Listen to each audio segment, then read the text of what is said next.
Welcome to Raising the Digital Future with Kalinda Raina. Hi, and welcome to another edition of Raising the Digital Future. Today we're going to touch on a topic we've discussed before, which is remote school. I sit here in my kindergartner's classroom along with her favorite teacher, the iPad. One of the things that has been really hard about my kids doing all of their schooling online is understanding the variety of apps their school is now requiring them to interact with. Things like Zoom, Clever, PowerSchool, Seesaw. There's so many out there that I can't even keep track. So I'm a little concerned about how much data they might be sharing with all of these new apps that are being brought into our lives. And part of the reason I'm concerned is because there aren't really good laws out there around the amount of data that companies can collect from our kids. The Children's Online Privacy Protection Act requires parental consent for kids under 13. So what's happening with all of our elementary school kids being able to go on apps without getting our consent? Well, the reason is an exception under the law that allows the schools to consent on behalf of us parents. And so that's exactly what is happening.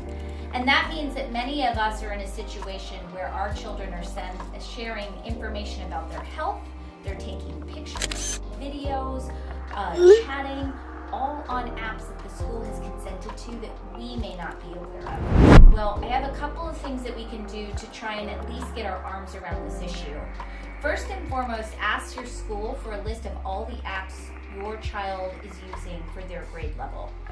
Your school should easily be able to provide this with you, and that will give you a marker of the various apps your kids are interacting with.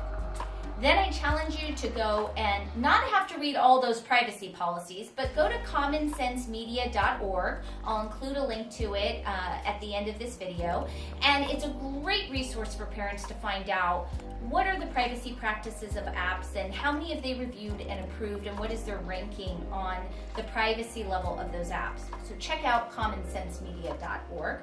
Another thing you should do is read through your school's acceptable use policy. Now, this is usually something us parents sign at the beginning of the school year when we get a ton of papers, and you might not have had a chance to review it completely. So go back, find the acceptable use policy. It should give you some guidance for what rules the school has put in place for how your kids' data can be used.